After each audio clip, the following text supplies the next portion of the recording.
Hey guys, welcome back to the channel. So it's been almost a year since I started uploading videos, and so I thought it might be a good idea to do like my personal top 10 of the last year. The criteria is pretty simple really. It's just going to be the games that I've had the most fun playing over the past year. And without further ado, let's crack on, shall we? So with the first game, which is going to take the number 10 spot, is Tacoma. So this game, it's like a mystery solving kind of a game set on Space Station Tacoma. And you're going through all these like AI logs, all the conversations of people that have been logged, trying to find out what happened. I thought it was a really good way of doing a kind of a detective kind of game, and it's just very I guess. Okay. kind of quite slow burn story, but it's not a like massively long game. I think I did it all in one video. Did I? It's quite a long video, but yeah, I'm pretty sure I did it all in one video. But there's a lot of other things to find, little Easter eggs and whatnot, and little bits and bobs that I'm sure I probably missed. But overall, for like a short experience, I thought it was like really good story, some good writing, it was really cool that like a lot of the characters really stood out, and you got a lot of the personality, and you never really seen these people properly because you're just watching an AI recreation of them based on their logs and their movements and things like that. You see like pictures. But I thought they did a really good job in getting you invested in the characters and the situation, and it was just a satisfying short experience. I thought it was really good. So credit to the team that made the game, and yeah, let's move on to the next. In fact, let's just find maybe a bit of. So yeah, this is like the very start of the game where you're kind of like parking on the space station. Nice. Thanks, Minnie. So you can kind of see. It's difficult to show you what was really good about this game, but you kind of. I mean, just again, the characters, the story, the world, or even the space station that you're in. And it was, yeah, I don't want to say too much about the story, but other than it was really good. So, moving on to the next game in the list. Hey guys, welcome to... So, we have A Plague Tale. And, yeah, I mean, just looking at, like, this game, I mean, it's incredible. Like, the graphics are incredible. It looks beautiful. I don't know, I think it was maybe quite a relatively small team that did this, for like however many was in the team, they're punching above their weight with the visuals, but yeah, I thought this, so like obviously this is my number 9 game, A Plague Tale: Innocence, and you've got this beautiful, it's set in France. I can't remember exactly where, but you got all this beautiful scenery and whatnot, and then you have rats, and lots of rats. I think if we skip ahead, we will probably see some of the aforementioned rats. So gameplay loop generally involves like a mix between making your way through hordes of rats, by doing things like distracting them using fire and all this kind of stuff, and guiding your brother through all these rats, and then there's also stealth sections with guards, which I'm not sure if we'll see any of them in this video, because I think oh yeah, okay, here we go. So just like kind of hiding and making your way past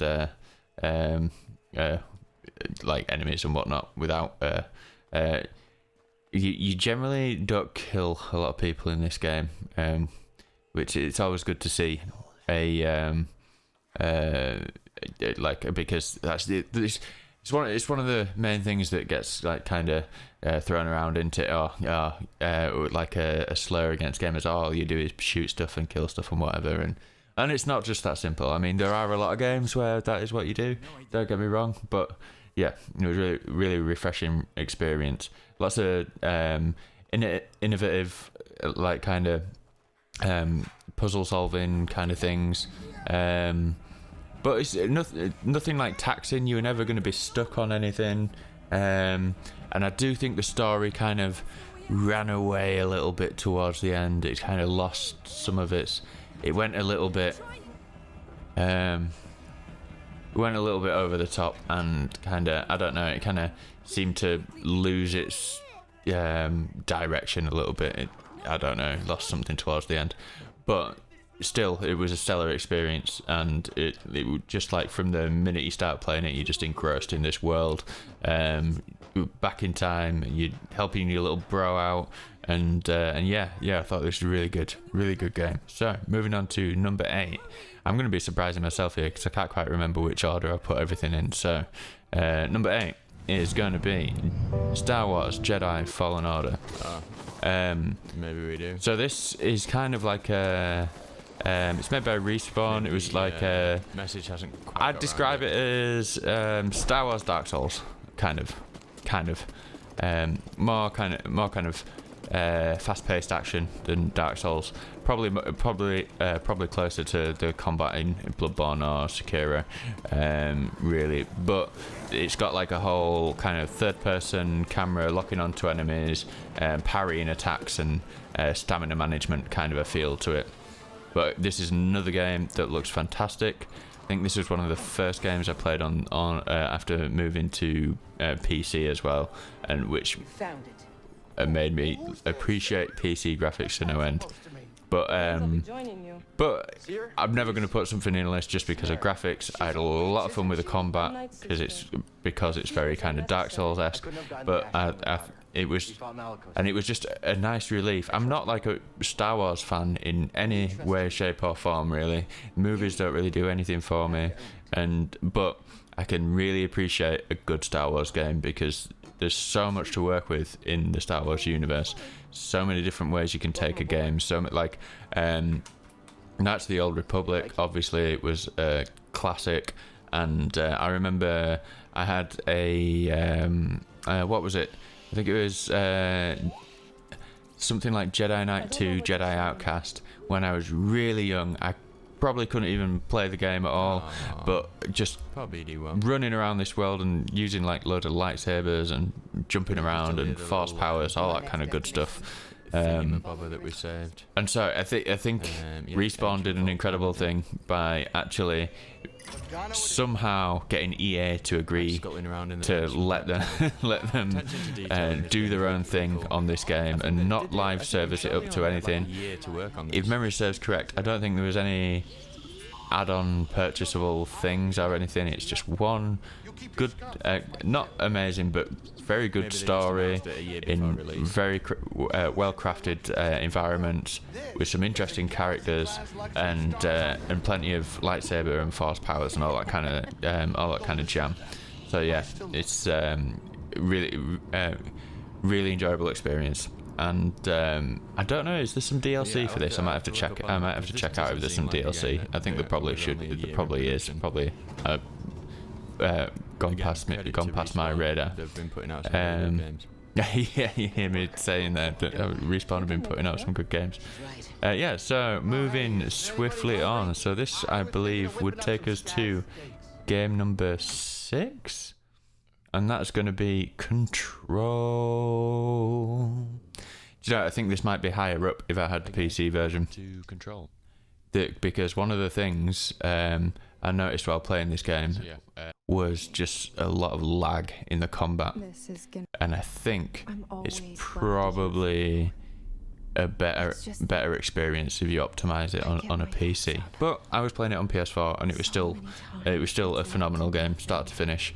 Like I said, my only gripe with it would have been that the combat kind of, I don't know, it felt like it had a lot of potential. It just didn't it didn't score like kind of full points for me. But I mean, the atmosphere was stunning in this game, and I remember because it was by the developers that did Alan Wake, and I remember playing Alan Wake back on, would that have been Xbox 360 maybe, that I was playing that on. But anyway, and I remember going around those woods with a torch and the lighting, and the atmosphere was fantastic. I mean, there was about 6 million like logging mills. All the kind of levels were like really weirdly similar, but there were just lots of them. But anyway, going off track here, talking about Control. So got really kind of X-Files vibes from this game. Lots of like government conspiracy, weird happenings and goings on, all these objects of power and whatnot. Stuff that I'm usually like cynical to the nth degree on, and that speaks volumes to the atmosphere and the crafting of this game, that it got me kind of into that kind of world. I was fully into this game, and like I say, that all that kind of like paranormal stuff usually like is a huge turn off for me. I just most of the time I'm just like whatever, don't really care, which is weird because like I really like the kind of more fantasy style stuff, which is just as ludicrous. But I don't know, I maybe I've got a slight issue with this kind of stuff because a lot of people really believe in a lot of things that I think are either just I don't want, people believe what they, who's to say what's real and what's not. But Alan Wake and amongst but anyway, the game was really good. I thought they took some risks with some of the things, like some of the gameplay mechanics and the way that some of the powers worked and things like that. But it really did shine sometimes when everything clicked and worked. And you were like using telekinesis to like fling forklift trucks around and flying around and all this kind of stuff. Really enjoyable game at points. More points than not though, which is why it got the number 6 spot in my list. Moving on to game number 5, I believe. I hope I'm getting these numbers right. I'm just forgetting at this point. Which is Age of Empires 2. Welcome back to Age of Empires 2, The Villagers. I've been pretty much like, I was a little bit umming and ahhing about where to put Age of Empires 2 in this list, because I've loved it for absolutely, I don't know, since I was a child, and it just keeps evolving. And I remember I'm sure I think I got it as a birthday present when I was very, very young. I think it was potentially the first game I ever owned. And I was young. I didn't really understand how all the systems worked, so I just used to go on like a random map and use loads of cheats and all this kind of stuff, and get a load of get like near infinite resources and just have fun building a base and looking at all the different units and massing a cheat army basically. I think, and then I'd forget about it for a while, and then going back, it's going to be about 10 years or so. Going back about 10 years, when I was around 2021. I was got into a group of friends with some folks at uni, and I wonder can't remember if one of the guys or both of the guys were really into Age of Empires 2. I think actually more so they were into civilization and colonization, but they also enjoyed a good game at Age of Empires 2. And I'd forgotten about the game by then, really. And so when I saw that those two were playing it, I was like, oh, that's really cool. You guys playing that multiplayer? I remember that from when I was a kid. And then so we'd have like these like kind of LAN sessions where we'd all be playing. I think I'd probably want to play Age of Empires 2, but ultimately it would probably annoy me after a while, because one of the guys was just insanely good, and would just beat both of us. And I always remember the other guy would always team up with him so that he could come second rather than third. You know what I mean? Because we both knew we were gonna lose at some point, so he would always team up, and so I'd get a little bit salty about that. But yeah, and then uni passed. I don't really see those guys anymore. One of them I'm still in touch with, and we talk every now and again, but it's not very often and that kind of thing. And so again, Age of Empires 2 is forgotten about. Then I don't know, probably 14 months ago, like a year and a bit ago. I think I saw a trailer for the new version of Age of Empires 2, which is they call it the Definitive Edition. And so I was like, oh, that's pretty cool. And so I must have watched a couple of videos on YouTube about it, and then I came across the channel of this caster of Age of Empires 2, like like a commentator, like sports commentator, but for Age of Empires. And it was the guy's name's T90. Well, the guy's name's Tristan, but his channel's called T90. And for the past year and a bit, I've just been watching so much of Age of Empires. There's international tournaments. There's well, they're not just international tournaments. There's a whole host of different tournaments. Loads of community games. There's always Age of Empires games going on, and if you really want to watch some, there's always live ones being cast by people. The community is really getting like super big right now, which is how I found out about it, because the community was getting big and the videos were getting promoted on YouTube and whatnot.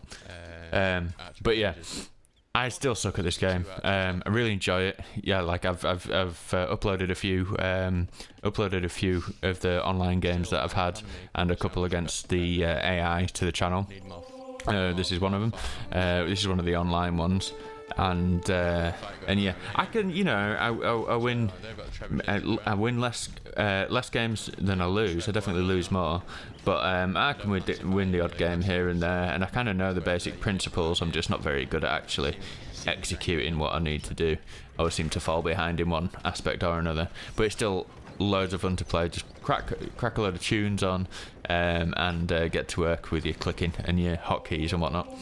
But yeah, a lot of fun game, and I probably still going to be obsessed with it. It's probably I'm going to be watching these until I'm old and grey and whatnot. But anyway, so moving on to spot number, I've lost count. Are we at number 5 or are we at number 4? I don't want to look at the playlist because then you'll see the names. So I'm going to say that this is number 5 and we're moving on to number 4, but I could be wrong. So, the next game in the list, well, how about that, is going to be Sekiro Shadows Die Twice. And the video I picked to represent all the fun that I had with this game is my Demon of Hatred fight, which I think took about 3 hours. This one fight in this game. So I'd played this before I'd done the playthrough on the channel, but only once. But I wanted to do it again on the channel because there was multiple endings that I hadn't seen, and a few bosses that I hadn't fought, and this was one of them. In my original playthrough of Sekiro that's not on the channel, I cheesed this boss and didn't have to fight him, and so it is one of the harder bosses in the game, and if you've seen this episode, you know what I went through to get past it. But it's a brilliant kind of demonstration of one of the fantastic things about FromSoft games and the challenge that they present. To be honest, a lot of stuff in this fight is bullcrap, or the stuff that was falling down to is bullcrap. And on reflection, there's a couple of things that I could do to probably negate the aforementioned bullcrap, but I didn't think about it at the time. But anyway, there's a definite there's a definite gameplay loop in almost, if not all, FromSoft games, or at least they're third-person action games, and that's meet impossible challenge, bang head against wall, enough times to learn exactly how you need to bang your head against the wall, overcome impossible challenge, endorphins, and meet the next impossible challenge, and rinse and repeat until you are master of all the gameplay mechanics. And it's just when you're winning or when you're losing, even, it's the works of art, really. Like, if you could view gameplay like gameplay mechanics or battle mechanics as art, then this Sekiro would definitely be up there with the best. It may be surprising that this is the only From Software game in my top 10, but if you I can't exactly say that I enjoyed Bloodborne a lot, because I never finished that playthrough. I only did a short bit of that, and I may come back to it, and I'll probably start again if I do. But yeah, I can't really say I enjoyed it a load if I didn't even finish the playthrough. And Dark Souls, probably one of my favourite games of all time, but I think I'm a little bit burnt out on it, and so I don't think I can't justify putting it in this list. So yeah, but I did enjoy a lot of the new stuff in Sekiro, and it was a joy to go through this game again, because it was only the second time I played it, and FromSoft games always deserve a fair few going through. I don't think I've played Sekiro for the last time. Okay, so moving on to what I think is number 4, which is... I just had to record this off of YouTube because I deleted the original video. Aficionados will know that this is Beat Saber. This almost went number 1. This almost topped the list, because recently I've been getting back into Beat Saber, and this is an old video when I was testing whether or not I could upload, even record it. But a month or so ago, I got a Quest 2. And being able to play it wireless, oh my days. I actually, since getting the Quest 2, I think I've 100%ed this song on Expert, which is the first song on Expert that I've 100%ed. In fact, I think the first song, just in general, not even just on Expert, that I've 100%ed, because as soon as I was able to play an Expert song, I haven't played on any other difficulty, because it's like Guitar Hero. Once you're used to doing something that's a little bit more complicated, the easier stuff just isn't as fun. So there will probably be a time when I move to Expert Plus, but I think I'm a long way away from that, because it's just insane. But oh my days, just for a pure fun factor, you've got 2 lightsabers, you're smashing through blocks in time to some really cool music, and you just can't, like, it's like almost like a childlike joy you get from playing Beat Saber. Like, much more fun than Guitar Hero, much more fun than any other rhythm game I've ever played. And the only drawback is that you've got a screen attached to your face, really. That's the only but that's what makes it possible for you to be able to see that stuff. When we get to the point where, like, a pair of glasses like this can do it, then why wouldn't you? It's insanely fun. If you're lucky enough to have access to VR and you haven't got Beat Saber, what are you doing with your life? If you know anybody that's got VR and they've got Beat Saber, I know it's a bit difficult at the moment, but whenever you can get around to see them, don't shut up until you can play some Beat Saber. I don't know. It's difficult because there's so many different kinds of fun that you can have, because there's so many different kinds of types of game that you can buy. So, but yeah, definitely it's so fun that I'm going to be having a copyright claim on my YouTube video just so I can put this song in the background, because I would not be making this list this year at all without Beat Saber. In fact, especially times like this when you've got to kind of think out of the box to entertain yourself. I would be playing games and stuff anyway, but whatever. Yeah, play Beat Saber, and if you don't have a VR headset, I'm sorry. I'm really sorry. At some point, maybe you'll get lucky and you can get a cheap... No, don't get a cheap second-hand headset. That would be the worst thing. Somebody else's old VR headset. So, next video, before it goes to the next video anyway. And here we are in the wonderful, amazing, excellent world of Gris. Let's just get into this. Now, how's that for a change of pace? From the mad speed and flashing lights of Beat Saber to just this... Well, it's a work of art, isn't it? There's no other way of putting it. Just looks absolutely stunning. There's a whole bunch of different indie games that look incredible. But I don't know, something about Gris just... It's more striking to me than any other art style of any game that I've played. The music as well. Oh, I'm starting to remember.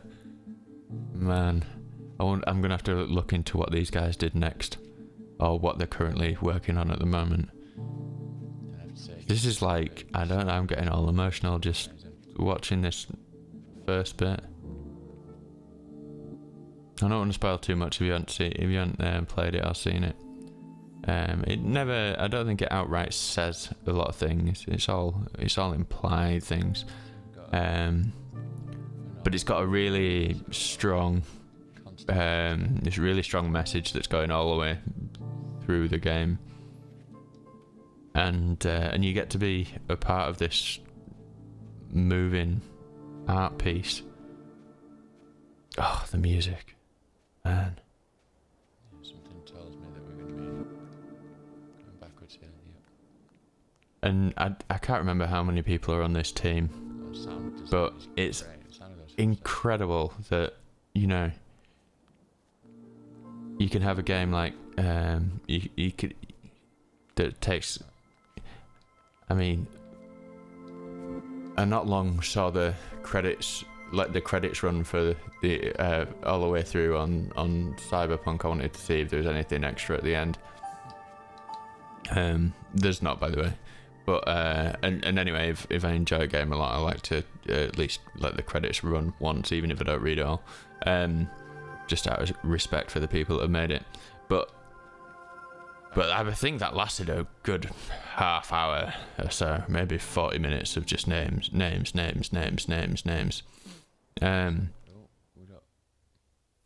But then to know that you can have an experience just as heart-achingly beautiful as Gris, made by comparatively a handful of people. Just the way the animation, the way the main character moves, the way the camera is panning out here, this like really kind of clean, abstract kind of art style. Oh, just chills thinking about it. And it's not, and it's the variety as well. So we've got like all these different areas with different layers of colour and all this kind of thing. We've got this kind of woodland area. With all the trees that are all geometric and kind of shift from triangles to squares that create really ingenious puzzles of working your way around the environments. There's the water area. Oh.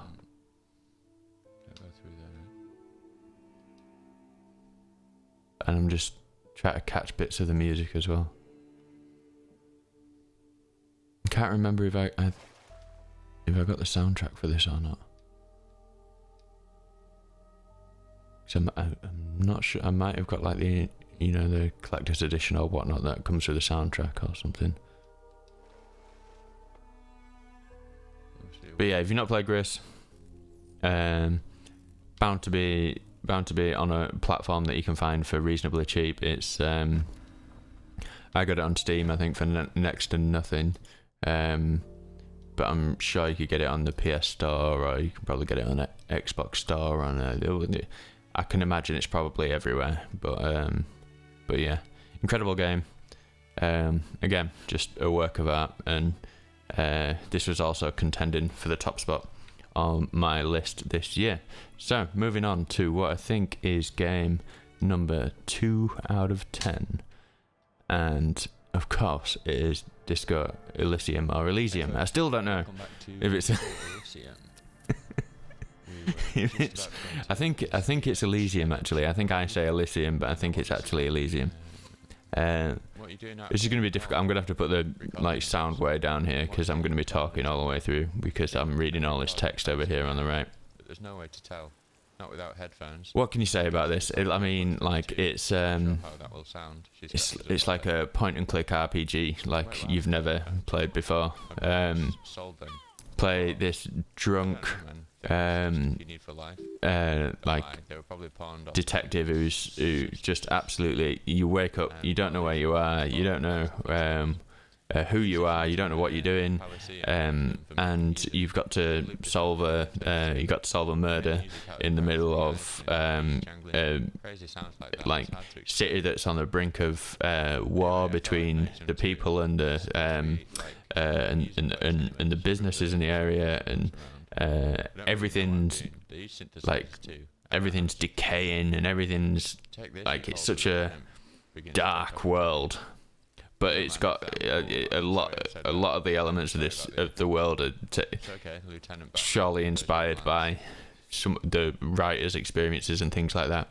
And what's more, there's members of the band Sixth do some of the very few voices that are in the game, which is crazy. I'm pretty sure at the start of this I say, oh, that sounds like the spoken word poetry from the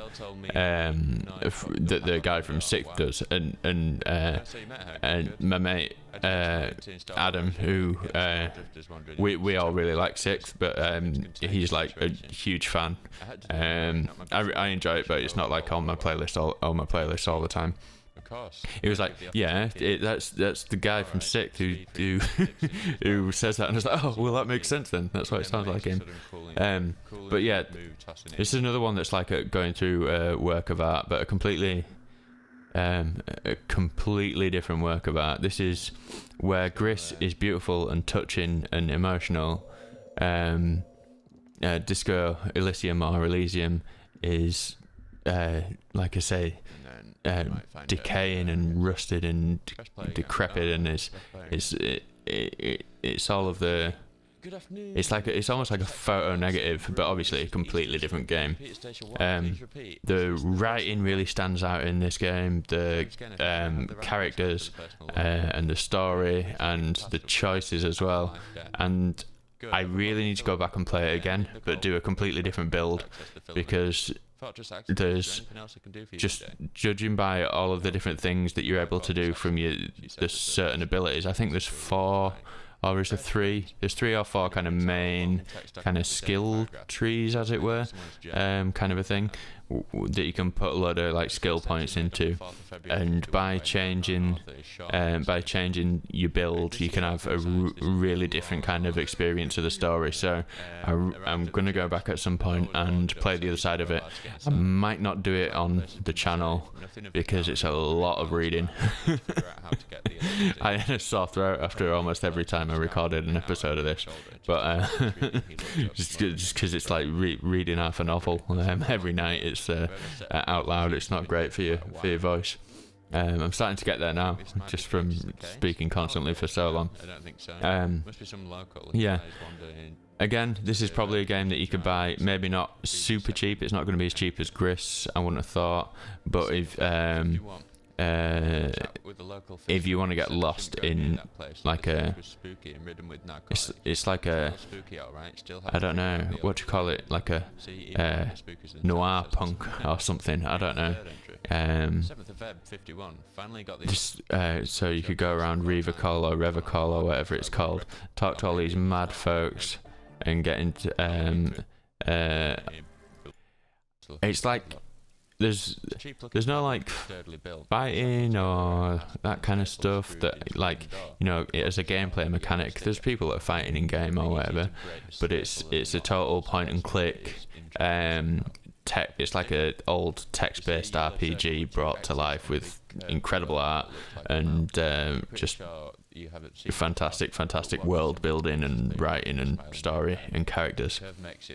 Which leads us on to game number 1, which I think probably after all of these experiences I've listed here, so quite a lot of people are probably going to disagree quite heavily, and I might have to do a whole other video. But anyway, number 1 is going to be Cyberpunk 2077. I'm going to immediately apologise to anyone who has this on PS4 or Xbox One. But fine. It's not in this basement. You're talking out loud. But this is 100% totally the game I've had the most fun with this year, without a shadow of a doubt. After I did the playthrough that I uploaded to YouTube, which in itself was probably, including the attempts at doing the recording it at the start for the first, I played the start of the game maybe about 3 times just to until I was happy with the performance in game and the recording at the same time. Well, your thoughts? That was probably about 20 odd hours anyway. Sorry. And then after that, I decided to start a new character because I wanted to play it off camera and just kind of it won't be easy. because I wanted to go out and do all the side quests and do all the, If you don't want to decide here, which I'm glad I did off camera because I've spent about 100 hours on that character. And yeah, They say I've got my head in the it's really sand. difficult because without a shadow of a doubt this game has got more flaws, more faults, more glitches, is less polished than any other game on this list, but I still had the most fun in it. I think Why is this Earth spot to be. special? I think it's difficult when you're following a project for so long before it's released, when your expectations are so high, when you've got a picture in your mind of what something is before you get your hands on the game. Got to do with any of this? You'll see. And don't get me wrong, like Come the way this game was released was an absolute catastrophe. Like, you know, the lies, the misinformation, but it's worse than that. It's the fact that they were criticizing other companies for doing things and saying, oh, but we're CD Projekt Red, obviously we do things the right way, we do things for gamers, by gamers, for gamers, all that kind of nonsense. And then to do the exact same thing Doesn't sound like the as all the other AAA companies are doing, and it's just so sad. It's really, really sad, because the potential in this world is just it's limitless.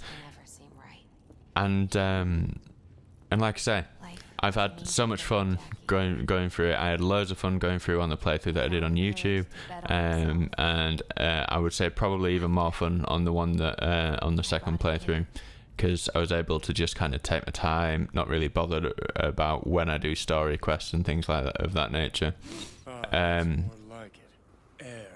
But then,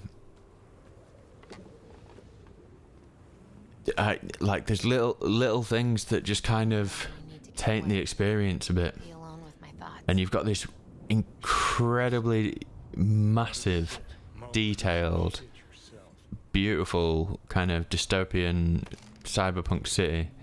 Thanks, Misty. And I realised after I'd completed the secret ending, which is what this video is.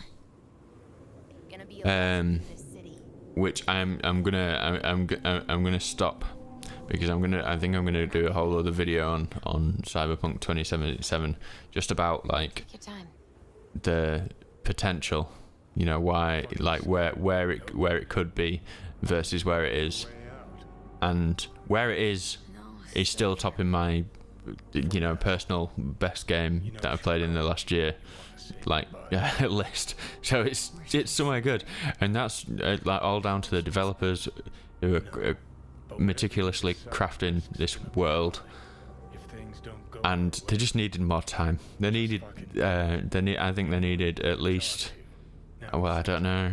I mean, to be honest, the patches that I've seen so far haven't made a huge difference. But I know I'm playing on PC. The initial patches are meant for stability and fixing quest-related bugs in the mainly in the console versions, but some improvements on PC as well.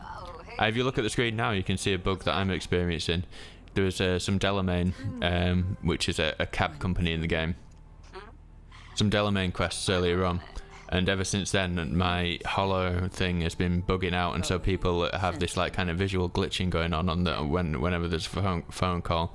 But anyway, Wish it'd been anything else. but yeah, sorry. I was saying what I realised after I'd completed this, after I'd finished this playthrough, was after I'd cleared everything on the map. And finished the secret ending, and I got back into the world, back into the open world, and then there's nothing to do, which is really bizarre. Like we've been spoiled, I think, by like Rockstar and all these kind of games where there's all these different activities that you can do on the map and all these different things that you can do, whereas now pretty much all that I can do once I've cleared all the cleared all the stuff that's on the map is wait for like random go to like run around the map until there's random encounters, which basically don't really give you much except a little bit of a gunfight, buy a load of cars and craft a load of weapons and that kind of stuff. All the stuff that you would be doing in order to play more quests and play, you'd beef your character up so you can go do some more missions, or you can do, I don't know, like there's literally nothing. I can like drive around and it's beautiful and whatever, but this character that I've loaded about 100 hours into, although I've had a blast doing that, now is only going to be useful when there's DLC that comes out. So looking forward to the free DLC. But yeah, I think the difference in what this game is and what it could have been is quite simple, really. If the people who were in charge of when it got released, so basically the people at the top of the company, isn't it really? The people at the top of the company and the shareholders and folks like that. If they would I imagine, listen to the developers, because I imagine the vast amount of developers were saying we need more time, it's not ready, all this kind of stuff. If they'd have listened to them rather than going by some arbitrary, we need it to, release it so when the new consoles come out or whatever it was, we're never going to know 100% for sure why they felt the need. But it at the end of the day, it comes down to money, doesn't it? It comes down to money, it always does. But if they'd have waited until the game was ready to be released, this wouldn't be topping my best game of the past year chart, which is a reasonably easy goal to achieve, because I don't play a lot of like brand new AAA games and stuff. I play a lot of games I already know, or like little indie titles, all this kind of stuff. Whereas maybe if you're playing every new game that comes out a year, like someone on a proper gaming channel or whatever, then this might be like not even make your list. But that aside, if they'd have waited until it was ready and released it, this would I don't even doubt that this would be topping my best game of all time list. But as it stands now, I'm in the buzz of having played it for the first played it properly for the first kind of time, and so it's still like right up there as I've had more fun doing this than I have had any other game. Whereas in a month's time, is that going to be the same? Because I'm not going to be wanting to play it because I've already seen all the content basically. But anyway, it's incredible, and the reason why I'm just stopped here on the video, by the way, is because that's how you get to the secret ending. But I'm not going to show you that. I'm not going to show you that because that's going to go in a different video. That's going to go in a video that's going to be heavily laden with spoiler alerts. saying no. Just yeah. So look out for that video, because I'm going to go a bit more into depth into the whole Cyberpunk thing. But it's weird, because it's 100% is the game I've had the most fun with this year. But yeah, it's just sad, because it could have been even more. It could have been so incredible. There's loads of stuff on the map that kind of like doors that you would like shops and things that kind of look like they've look like they're kind of, you know, they've done enough modeling on them that they were going to be something, but then there wasn't enough time to finish them. And there's loads of stuff like that. The police system is hilarious, but I didn't really bother too much with the police, so I didn't see much of that. There's still loads of glitches and bugs and things like that. Luckily, I didn't come across anything that broke the game, or broke any quests. I came across a few things where I had to quit and reload an earlier save, but that wasn't very often. But still, it didn't have to be like that, and all they had to do was have the stones to say, look, this isn't ready. No, we're not like other AAA games companies. There is a way of doing it that's better. There is a way of doing it where you're going to please the fans, but they didn't. The people in charge said, no, we're releasing this now. They must have had the people that were QA testing for the consoles, like they must have been screaming at someone saying, this is nowhere near ready, please don't release this, because they'll have seen the potential of the game as well. Obviously everyone can see the potential of the game, but I think the reason why it's at the top of my list, and the reason why I still had so much fun with it, is because I could see that potential, you know, and the city kind of speaks for itself. It was just been an absolute joy to spend time in Night City, even with all the bugs and all that kind of stuff that's been going on with it, and with all of the missed opportunities. But there's still time for them to fix what they've done. They're not going to win back all the fans. I can guarantee there's a percentage of people that used to be CD Projekt Red diehards that will never purchase anything from that company again, because that's the way it goes. You have generally, when you have a diehard fan, if you piss them off too much, they become your company dies to them, basically. But yeah. I mean, I was hyped for the game coming out, because I deliberately tried to stay away from any trailers, any information about what the game's like and all this kind of stuff, just because I like to go into stuff blind. Because if you don't know the experience that you're about to have, then generally you're not disappointed. There's much less likelihood of you the only way you can be disappointed if you're completely unaware of what's going to happen is if it's like completely terrible and just doesn't work. If it's a bit bad, then you're like, oh well, it was interesting, or it was new, or I was finding out about how bad it was or whatever. But when it's something like this, where blatantly a load of love has gone into that, making that game, a load of really talented people have been making it, designing it, all these really cool little things. The writing in some sections is fantastic, and the characters are like super memorable, yet still fit inside that the world of Cyberpunk. There's some like funny kind of hammy lines and stuff, and there's some gold with Keanu Reeves. It's hilarious. I want to do like I want to do a video where it's me talking to Keanu Reeves' character, and I'm just saying, like, it's not all bad, Keanu, don't worry, you're gonna get out of this all right. And he just comes, because he has some really, just comes out with the most depressing kind of, but yeah, it's great. So yeah, I would, it's like, if you don't have Cyberpunk, and you're thinking about getting it, the only way that I'd recommend that you do is if you have a PC, and it's a nice PC that's got a good graphics card and a lot of memory, and you don't and you've got some patience, because I think if you have low patience or you don't have a PC, you right now you're gonna have a bad time.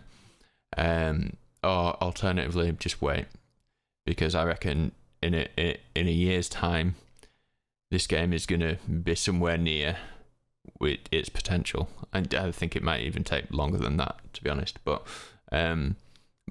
as long as they stay true to the word in fixing it, and then adding to it, that's the main thing. Because for me, it's kind of works. It's like, you know, there's glitches, there's visual glitches and whatever, but they generally tend to get patched out in time anyway.